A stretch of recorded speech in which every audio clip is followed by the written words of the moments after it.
Thank you very much, Chairpersons, Dr. Khanna, for inviting me. This is the first time I'm joining your forum. It's very, very interesting and very practical details are being discussed. I will just continue in the same, and I will try to show a practical case which is a usual standard case, nothing special about it. But the complication was which we held up with that was more important. Is a 56-year-old presented with a recent onset of uncontrolled hypertension. His routine investigation work was non-contributory. Ultrasound abdomen showed shrunken unilateral kidney. Renal vascular Doppler showed increased flow velocity suggestive of renal artery stenosis. So a straightforward case, and he had uncontrolled hypertension requiring more than 3 antihypertensive drugs. In fact, his hypertension was detected only recently. He didn't had this problem before. Only, I think, 6 months he had this hypertension, which was noticed. So renal stenting was planned. Artery angiography showed significant stenosis. And angioplasty and stenting were attempted in the same sitting. Renal guide catheter was used. Guide wire was advanced through the stenosis. And this is the standard cartoon shows how you do it. And that's anticipated that you will have a smooth course, finding a wire balloon, and you should be able to dilate it. This is just a pre-dilatation of this stenosis, which was ostial. And then after the pre-dilatation, we advanced with a stent. And this stent is across the ostium of the renal artery.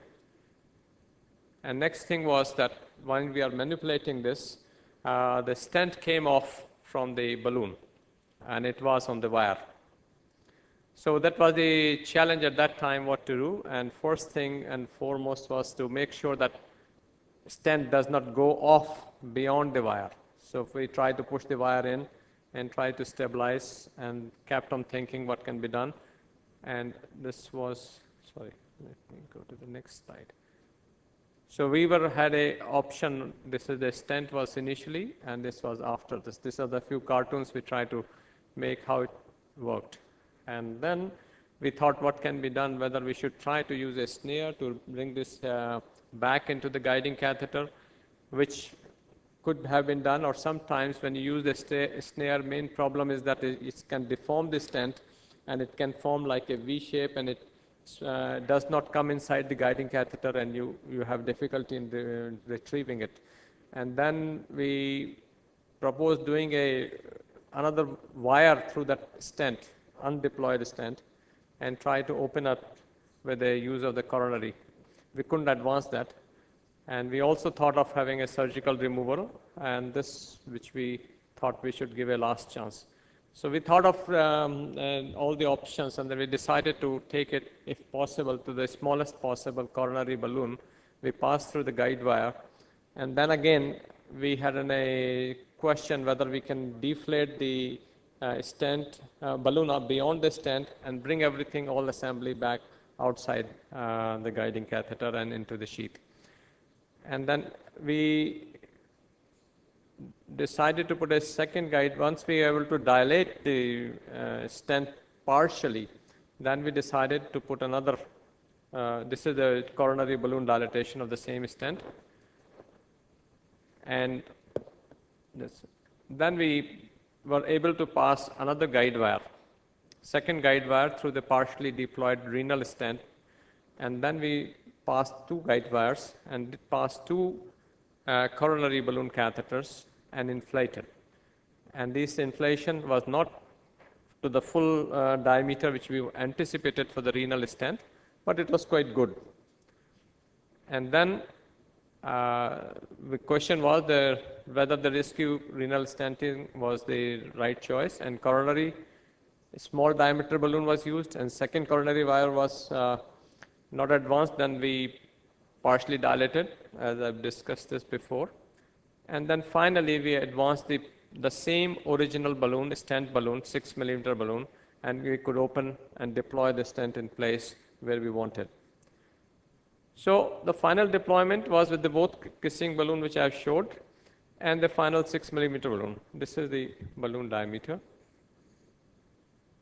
We flare up the stent, and this is the final picture we could obtain with that. But basic question was that whether this was the right approach, whether we should have used a snare technique to remove it, or the surgeons to call, and Dr. Shastri is here, we can ask him whether he should have removed the stent. And I think this was the dilemma always for the interventionists at that time, when you are stuck with this problem. And this we realized was the best for us. So we thought when you end up in this situation, what should be done?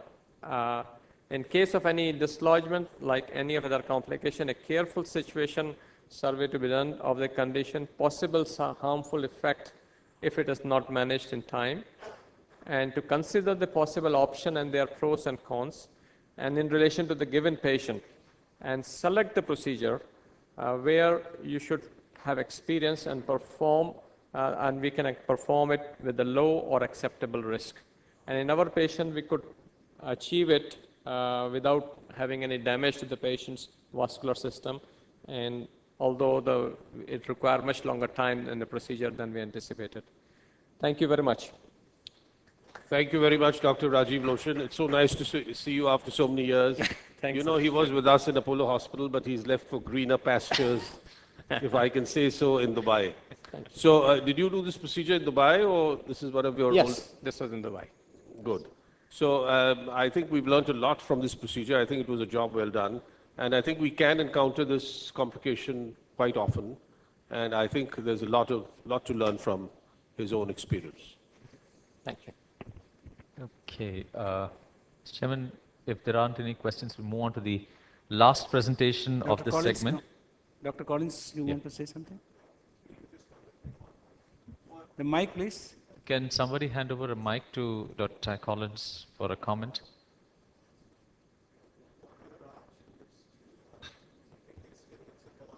I think, Dr. Collins, you have to use the mic.